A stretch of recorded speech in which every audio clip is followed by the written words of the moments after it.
দেখুন আমার গ্যাপটা কতটা, আমার মাথা রাখার পর মাত্র 4 আঙ্গুলের গ্যাপ রয়েছে। ভেতরে পুরো অন্ধকার, খুব কষ্ট করে দেখা যাবে ভেতরে কি আছে না আছে। পুজো দেওয়ার জন্য এবার আমরা হোটেল থেকে বেরিয়ে পড়েছি। আমরা যাচ্ছি বাবাধামের দিকে। রাত্রিবেলায় আমার পিঠে একটু লেগে গেছে, যার জন্য বেশ অসুবিধাই হচ্ছে ক্যামেরাটা ধরে রাখতে, আর ব্যথাও করছে প্রচণ্ড। এই যে সামনের মোড়টা, এখান থেকে বাঁদিকে যেতে হবে। পুজো দেওয়ার জন্য গঙ্গা জল আমরা বাড়ির থেকেই এনেছিলাম।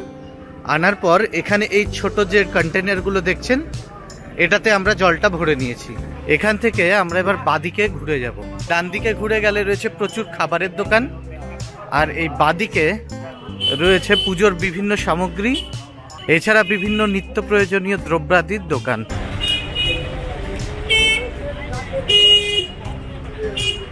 এই যে এই দোকানগুলোতে পুজোর বিভিন্ন ধরনের ফুল ও পুজোর সামগ্রী পাওয়া যাবে।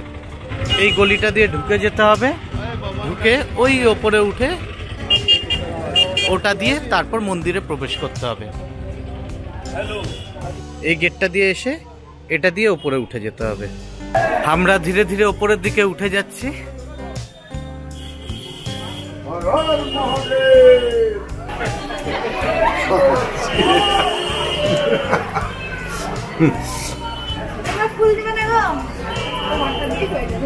অনেকটা সামনের দিকে এগিয়ে যেতে হবে।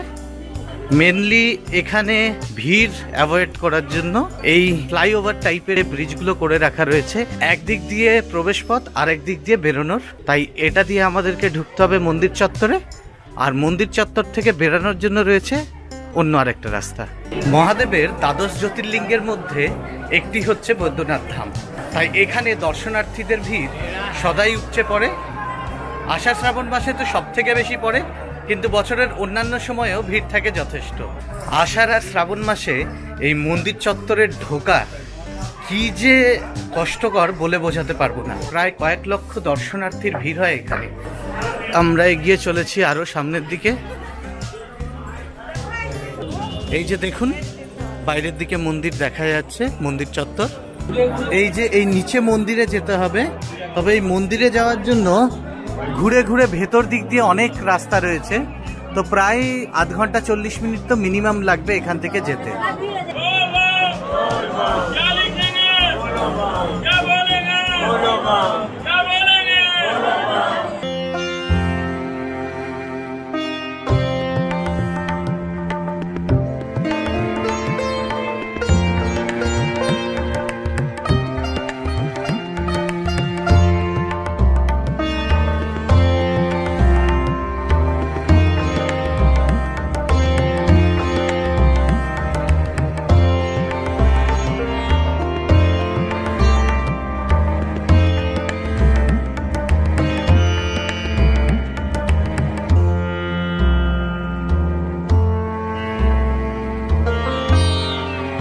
উপরতলায় যে লাইনগুলো ছিল মোটামুটি প্রায় 50 মিনিট সেই লাইনগুলোতে ছিলাম। এবার নিচতলায় আসছি, নিচতলাতেও মনে হচ্ছে মোটামুটি সেম টাইমই লাগবে। তারপরে আবার আরও এগিয়ে যেতে হবে। তা আমাদের যা ধারণা আজকে পুজো করে উঠতে প্রায় 3 ঘন্টার ওপরে লাগবে। প্রায় 1 ঘন্টা হয়ে গেছে আমরা এই নিচের ঘরেই রয়েছি, এই ঘরের এই লাইনে দাঁড়িয়ে রয়েছি। আর মোটামুটি 5 থেকে 10 মিনিটের মধ্যে এই লাইনগুলো শেষ হয়ে যাবে। তারপর আমরা বাইরে বেরোবো। বাইরে রয়েছে আরেকটা লাইন, সেই লাইনে আমরা পৌঁছবো মন্দিরের সামনে।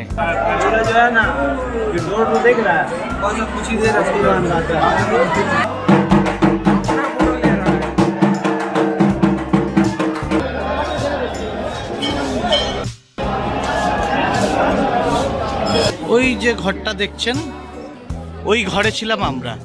ওই ঘর থেকে বেরিয়ে এসেছি, এখন লাইনে আছে। আর এই নিচে যে মন্দিরগুলো দেখছেন, ওই যে সামনের গেটটা, ওটা দিয়ে আমরা বেরিয়ে মেন মন্দিরে ঢুকবো। এবার আমরা ঢুকে যাচ্ছি মন্দিরের ভেতরে।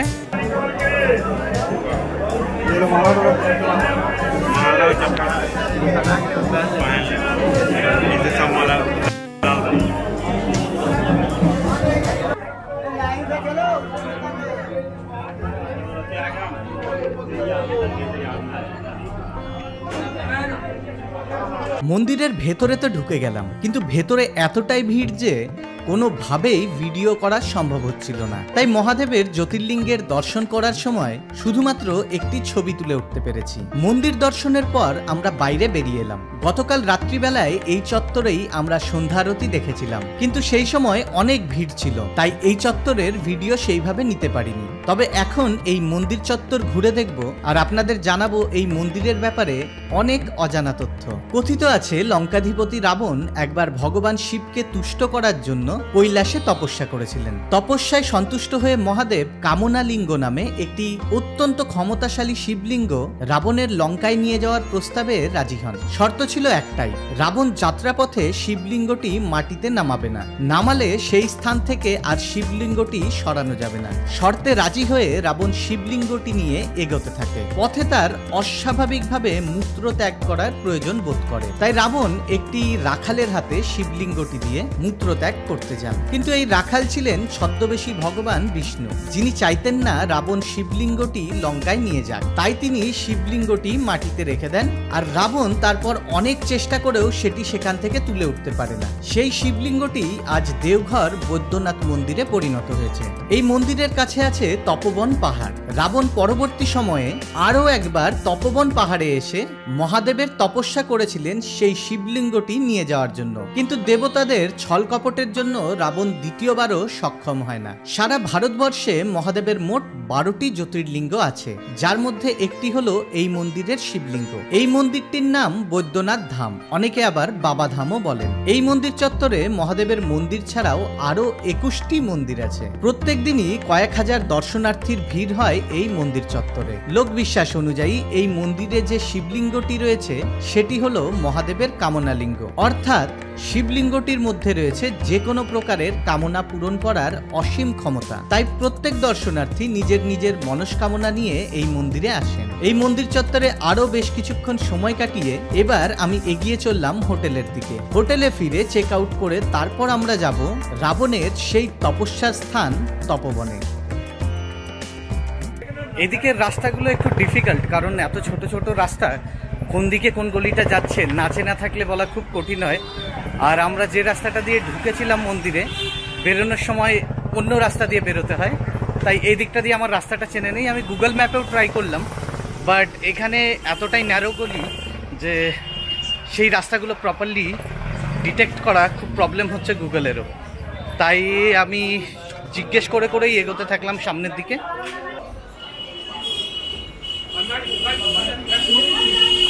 এখন বাজছে মোটামুটি 12টা, তো আমরা আর 5 মিনিটের মধ্যেই ভাবছি এখান থেকে বেরিয়ে যাব তপবনের দিকে। বাইরে যা রোদ্দুর, বুঝে উঠতে পারছি না যে ওখানে গিয়ে কতটা আনন্দ উপভোগ করতে পারবো বা আদৌ সম্ভব হবে কিনা, কিন্তু দেখি চেষ্টা করে কি হচ্ছে। আমাদের গাড়িতে লাগেজগুলো তোলা হচ্ছে। চট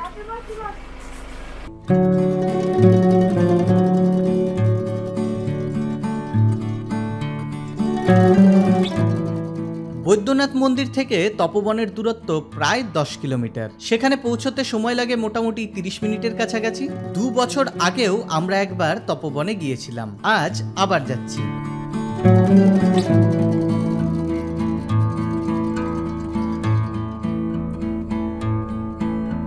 আমাদের গাড়ি এসে দাঁড়িয়েছে এই তপবন পাহাড় চত্বরে। আমাদের সাথে একজন গাইড ছিলেন বছর 2 আগে। এখানে আসার পর আমরা তাকে খোঁজাখুঁজি করছি, ডিসিশন নিয়ে এসেছি তাকে নিয়েই আমরা পাহাড়ে উঠবো। লাস্ট টাইম তার সাথে আমাদের খুব ভালো একটা রিলেশন তৈরি হয়েছিল, তো আমরা খুঁজে পেয়েছি আমাদের সেই ভাইকে যে আগের বার আমাদেরকে নিয়ে গেছিল ওপরে তপবন পাহাড়ে। এবার আমরা উঠে যাচ্ছি তপবন পাহাড়ের দিকে। একটা বাজারের মতো রয়েছে ওঠার রাস্তায়, এই বাজারের মধ্যে দিয়ে আমরা হেঁটে এগিয়ে যাচ্ছি। ওঠার রাস্তাতেই রয়েছে এখানে একটি মন্দির। এই মন্দিরের পর এই সিঁড়িটা দিয়েই উঠে যেতে হবে আরো উপরে। এই সিঁড়ি দিয়ে উপরে উঠে আসার পর এখানে রয়েছে একটি মহাদেবের মন্দির। এই মন্দিরটার পর আরো উপরে উঠে যেতে হবে। যেহেতু সিঁড়ি বেয়ে বেয়ে উপরে উঠতে হচ্ছে, তাই একটু শ্বাসকষ্ট হওয়া খুব স্বাভাবিক। এটা দিয়ে উঠে এসেছিলাম, উঠে আসার পর এই রাস্তাটা ধরে যাচ্ছি। এবার উপরে ওই সামনে সিঁড়ি করা রয়েছে, ওটা দিয়ে উপরে উঠতে হবে। তপোবন পাহাড়ে ওঠাটা তো খুব ইজি, কারণ ওঠার জন্য সিঁড়ির ব্যবস্থা রয়েছে, কিন্তু যখন নিচে নামতে হবে সেটা হচ্ছে সব থেকে ইন্টারেস্টিং পার্ট। নিচে নামার সময় আপনাদের দেখাবো কেন সেটা ইন্টারেস্টিং। যথেষ্ট কঠিন এতগুলো সিঁড়ি ভেঙে ওঠা। শারীরিকভাবে যদি আপনি ফিট না হন তবে এই পাহাড়ে উঠতে কিন্তু নাজেহাল অবস্থা হয়ে যাবে। ওই দূরে রয়েছে ত্রিকুট পাহাড়, এটা দিয়ে সামনের মাঝের পুরো এরিয়া দেখুন একদম খালি। চাষাবাদও খুব একটা বেশি হয় না কারণ জলের অভাব রয়েছে। বাকি এই সিঁড়ি বেয়ে সবাই ওপরে উঠে অলরেডি বসে গেছে, আমি ধীরে ধীরে উঠছি। আজকে প্রচণ্ড রোদ উঠেছে, তাই এখানে এই ছায়া জায়গাটায় বেশ কিছুক্ষণ আমরা দাঁড়িয়েছিলাম। চললো বেশ কিছুটা ফটো সেশনও। এবার ফটোগুলো তোলার পর আবার এগিয়ে যাচ্ছি সামনের দিকে। এখানে রয়েছে আরও বেশ কিছু সিঁড়ি, মানে প্রচুর সিঁড়ি রয়েছে। এই সিঁড়িগুলো বেয়ে বেয়েই আপনাদের উঠে আসতে হবে। এই যে দেখুন, খুব সাবধানে পাহাড়ের এই চূড়া, এই চূড়া দিয়ে হেঁটে যেতে হবে। দেখুন আশেপাশটা,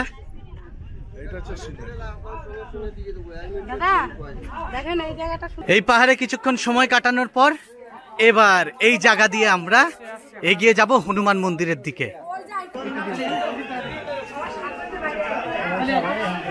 এই জায়গাটায় স্কিট করে, খুব সাবধানে এই জায়গাটা দেখে উঠতে হবে। এটা দিয়ে নিচে নামা যায় দেখুন, কিন্তু আমরা এটা দিয়ে নিচে না নেমে এই সামনে এই যে ফাটলটা রয়েছে এই ফাটলের ভেতর দিয়ে যাওয়া যায় হনুমান মন্দিরে। আমরা সেদিকে যাব। সবাই উঠে যাচ্ছে, আমরা এদিক দিয়ে যাচ্ছি। আরো ডিফিকাল্ট, সামনে আরো ডিফিকাল্ট। তো এই উঠছি একটু একটু করে। আসার রাস্তাটা ওই দিক দিয়ে অত্যন্ত ডিফিকাল্ট। সহজ রাস্তা রয়েছে অন্য দিক দিয়ে, কিন্তু আমরা সহজটা দিয়ে না গিয়ে এই ডিফিকাল্ট রাস্তাটা দিয়ে যাচ্ছি। এখান থেকে নেমে এসে এই যে রাস্তাটা দেখছেন এটা দিয়ে আবার এগিয়ে যেতে হবে হনুমান মন্দিরের দিকে। দেখুন এই যে এটা দিয়ে বেরোতে হবে। সামনে হনুমান মন্দিরের দিকে যাচ্ছি আমরা, সবাই যাচ্ছে এই মন্দিরের ভেতরে। নেমে যাচ্ছি, এই যে পাথরটা এই ভেতর দিয়ে গিয়ে রয়েছে ভেতরে হনুমান মন্দির। খুব সাবধানে নেমে যেতে হবে। ভেতরে পুরো অন্ধকার, খুব কষ্ট করে দেখা যাবে ভেতরে কি আছে না আছে। দেখুন এখানে দাঁড়ানো যাবে না, এখানে বসেই বেরোতে হবে এই জায়গাতে।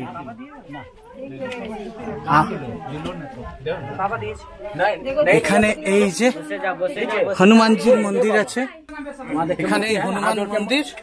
এখান থেকে এবার এই গলি দিয়ে বেরোতে হবে খুব সাবধানে। বসে বসে না নামলে কোনো উপায় নেই, এখান থেকে নিচে নামার খুব সাবধানে নামতে হবে। এখান থেকে বসে বসে না নামলে নির্ঘাত হাত পা ভাঙবে, তাই বসে বসেই নামতে হবে। দেখুন দেখাই এখান থেকে যারা নামছে তারা কিভাবে নামছে। না বসে নামলেই খুব বিপদ। ওখান থেকে হনুমান মন্দির থেকে বেরিয়ে এসে বাকি সবাই নেমে যাচ্ছে, আমিও নেমে যাচ্ছি খুব সাবধানে। দেখে পাপা, লাঠি দেখে, খুব সাবধানে। দেখুন অসম্ভব ডিফিকাল্ট, পা স্লিপ করে যাবে যে কোনো টাইম, তাই সাবধানে না নামলে। আস্তে আস্তে ধরতে হতো না।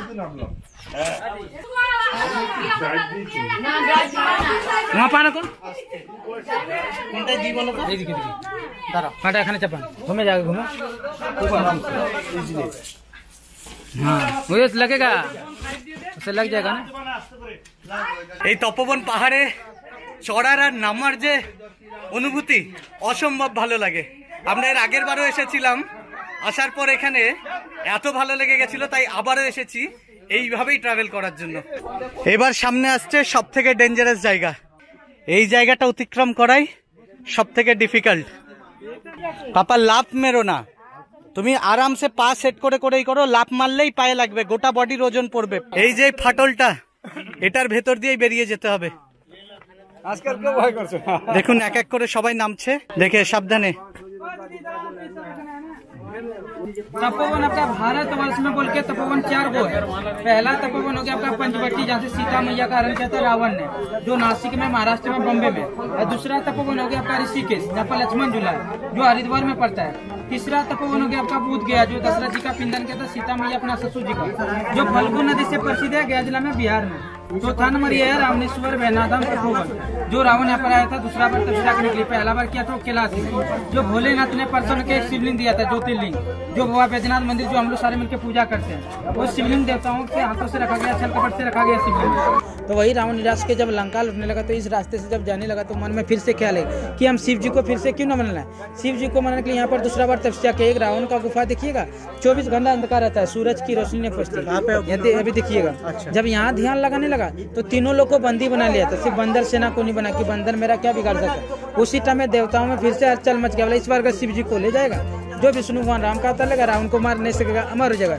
वही सब देवता मिलकर शिव जी के पास गए। शिव जी का ही अगर मारे पे हनुमान जी का रूप लेके इस चट्टान को तोड़फोड़ विखंड करने लगा, गर्जना करने लगा। उसी गर्जना शक्ति से रावण का तपस्या भंग हो गया।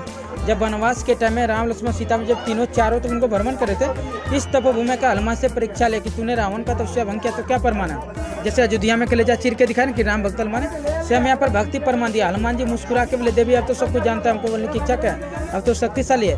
तो सीता मैया बोली हम तो जानते हैं, जो कलयुग में मानव आएगा दिव्य अवतार देखने के लिए, उसको कैसे पता चलेगा, वो तो शक्तिशाली है, तो शक्तिहीन रहेगा। वही हनुमान जी बोला मेरा हर चट्टान में मेरा मूर्ति है।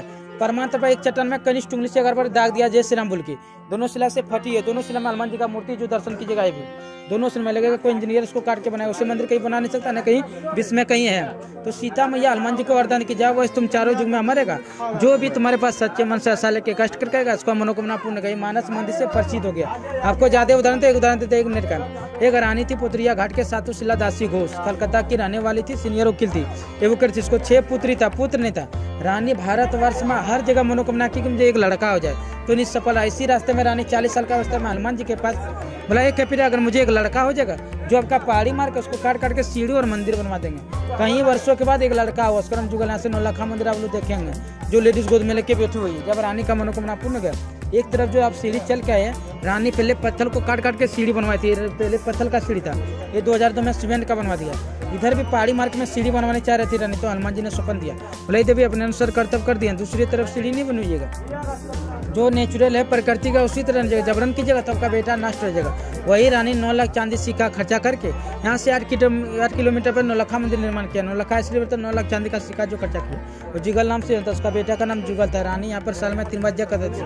क्षेत्र में दुर्गा पूजा मकर संक्रांति 3 साल में 3 बार जग होता है यहाँ पर। जब तक रानी जीवित थी, रानी करती थी, उसका ध्यान तो आप ही लोग का नाम को यहाँ पर दिया जाता है। ऊपर से नीचे हम लोग किसी मंदिर में नहीं बोलते कि यहाँ तो वहाँ देने, कहीं वो मंदिर में बोलेंगे। इसमें 4 को रिक्वेस्ट करना पड़ता है, जैसे लोग देता है उसका नाम को पूरा घर तक प्रसाद है, पोस्ट भी द्वारा। हनुमान जी के पास 2 नियम है, जो भी मनोकामना कीजिएगा 105 दिन मन में रखिएगा, यानी 3.5 महीना। जो शादीशुदा आपस में पति पत्नी जान सकता है, जो नहीं है माँ पिता को बता सकता है। हनुमान जी के पास जो भी कीजिएगा, किसी का अनिष्ट के लिए, अपना सुख शांति के लिए, नौकरी चाकरी वंश के लिए किया जाता है। हनुमान जी के पास इंग्लिश से तिलक कीजिएगा। जो लेडीज लोग शादीशुदा है वो मांग में नहीं लीजिएगा, क्योंकि हनुमान जी ब्रह्मचारी है। कंठ में और चूड़ी में, ठीक है, गला दिखे हुए, चूड़ी दिखे हुए, सिंदूर। हनुमान जी के पास लोग सिंदूर प्रसादी चढ़ाता है। धागा बांध सकते हैं, मनोकामना धागा आप बांध सकते हैं, मन में जो रखिएगा। लास्ट में इतना पतला गली है, इतना ही लगेगा 6 वर्ष का बच्चा निकल पाएगा, इतना मोटा आदमी तो हनुमान जी के कृपा है। हनुमान जी के पास प्रेम से बोलिए जय श्री राम। আমরা যাচ্ছি এইদিকে হনুমান মন্দিরের ভেতরে, চলে এটাকে মনস্কামনা মন্দিরও বলা হয়। সেখানে যা চাওয়া হয় তাই নাকি পাওয়া হয়, তাই আমরা এই মন্দিরে যাচ্ছি।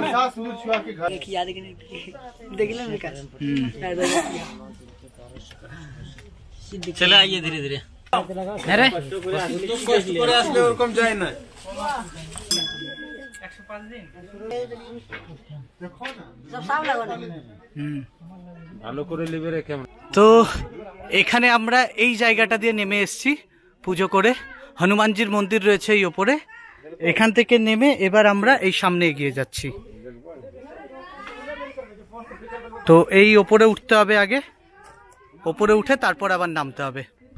এই যে সামনের এইটুকু ফাটলের মধ্যে দিয়ে বেরোতে হয়, যাও বেরোতে থাকো। এখান থেকে বেরোনোর একমাত্র রাস্তা হচ্ছে শুয়ে শুয়ে বেরোতে হবে, না শুয়ে শুয়ে বেরোলে এখান থেকে বেরোনো যাবে না। এবার পাপা ঢুকছে ভেতরে। পাপার হাইট মোটামুটি 6 ফুটের কাছাকাছি। 6 ফুটের হাইটে এখান থেকে বেরোনো কতটা ডিফিকাল্ট দেখুন। চশমাটা সাবধান, আর শুয়ে শুয়ে ফোন আর চশমা দুটোই সাবধান। ওইভাবে কাঁথে না, শুয়ে যাও পুরো পিঠের বলে। হ্যাঁ, পিঠের বলে শুয়ে পড়ো। হ্যাঁ ব্যাস, এই দেখুন কি কষ্ট করে বেরোতে হয়। ফোনটা আটকে যাচ্ছে। আস্তে আস্তে দেখি দাদা, দেখি দেখি দেখি, ফোনটা ওইদিকে নিচে। ঠিক আছে, হয়ে গেছে। সাবধানে, আস্তে আস্তে, অত তাড়াহুড়ো করো না, মাথায় লাগবে, তাড়াহুড়ো করো না। এটাকে বলে পাপ পুণ্যের ফাটল। দেখুন এই জায়গা দিয়ে বেরোতে হবে, আর এইটুকুটাই মাত্র গ্যাপ। এখানে খুব সাবধানে পায়ের গ্রিপে ধরে ধরে পিঠের ভরে নেমে যেতে হবে। এখানে ঢোকার নিয়ম এই যে এইভাবে পুরো বডিটাকে ভিড়িয়ে দেওয়া। পুরো বডি ভিড়ে গেলেই তাহলেই আপনার আর কোনো রকম অসুবিধা হবে না। জাস্ট পাটাকে এই নিচে গ্রিপের মধ্যে পাটা খালি সেট করে দিন, তাহলেই আপনি বেরোতে পারবেন। আর দেখুন পাটা আটকে গেছে, খুব সাবধানে পা ই করে করে বেরোতে হবে। দেখুন আমার গ্যাপটা কতটা, আমার মাথা রাখার পর মাত্র 4 আঙুলের গ্যাপ রয়েছে। এর মাঝে দিয়ে মাথাটাকে গলিয়ে নিতে হবে। দেখুন এই যে গলিয়ে নিয়েছি, এবার এটা দিয়ে দেখুন আমি এখানেই আছি এখনো ভেতরে। এখানে বসার তো কোনো উপায় নেই, এভাবে শুয়ে শুয়েই থাকতে হবে। দেখুন বসার কোনো উপায় নেই, শুয়ে থাকতে হবে। এটা নিয়ে অসম্ভব অ্যাডভেঞ্চার। এই তপোবন পাহাড়ে ওঠা আর নামা অসম্ভব ভালো একটা এক্সপিরিয়েন্স। আমার তো খুবই ভালো লাগে এখানে। আপনারা যদি এখানে আসেন অবশ্যই চেষ্টা করুন এই পাহাড় থেকে ওঠা নামা করান, আর ঠিক এই রুটটাতেই করুন। একটা সহজ রুট আছে, ওটা কোনো মতেই ফলো করবেন না, তাহলে এই যে ফিলিংটা এটা কিন্তু আপনি পাবেন না। এই নিচে নামতে গিয়ে আরও একটা জায়গা রয়েছে যেটা খুব ডিফিকাল্ট, সেই জায়গাটা পার হলেই তাহলেই আমাদের কমপ্লিট। এই জায়গাটার একটা বিশেষত্ব হলো এই জায়গাটা পুরো ঢাল। দেখুন একদম এখান থেকে ওই নিচে অবধি, যদি সাবধানে না নামা হয় একদম নিচে গিয়ে আছাড়। ও তো নামার জন্য বিশাল ভয় পাচ্ছে। আগের বার এখানে কান্নাকাটি শুরু করে দিয়েছিল, এবার দেখা যাক কি করে। आगे आसो কোনো সমস্যা না, আগে আসো। हमें उधर भैया है तो भी डर रहे हैं। আমার পা ধরে দিচ্ছে। আপনি তো ব্যাক আপে দেন পাটাই। আপনি আসো, দাঁড়াও দাঁড়াও, তুমি একা একাই নামার চেষ্টা করো। कुछ হবে না, আপনি আসো ব্যাক। ये लो चलो, ये तो बैक है। चलिए हम आइए दादा, कात में नामो। দেখুন লাইভ কোনো কিছু একটা করা, সেটার যে এক্সপিরিয়েন্স আর ভিডিওতে দেখার মধ্যে তো তফাৎ রয়েছে। জানি না ভিডিওতে কেমন লাগবে, বাট আমরা এখানে যে এনজয়টা করলাম সেটা সত্যি বলে বোঝানোর মতো না। আপনি এখানে এলে এত ভালো লাগবে, কি বলবো, একবার নিজেই এসে দেখুন না, খুবই ভালো লাগবে। তবে হ্যাঁ, যদি শুধু ওই সিঁড়ি বেয়ে বেয়ে ওঠেন আর সিঁড়ি বেয়ে বেয়ে নেমে যান তাহলে কিন্তু ভালো লাগবে না। পুরো এই যে জার্নিটা এটা এভাবেই কমপ্লিট করতে হবে, তার জন্য গাইডও লাগবে। আমরা যাকে গাইড নিয়েছিলাম তাকে আপনি গাইড নিতে পারেন, খুবই ভালো ছেলে, বিকাশ নাম। খুব কম রেটে আপনাকে এই পুরো পাহাড়টা ভ্রমণ করে দেখাবে। তপবন থেকে বেরিয়ে আমরা গিয়েছিলাম ত্রিকুট পাহাড়ে। বাদরের হাত থেকে নিজেদের রক্ষা করে সেই পাহাড়ে চড়া ছিল একটা দারুণ অভিজ্ঞতা। সেই ভিডিওটা রইল আমাদের পরবর্তী পর্বে।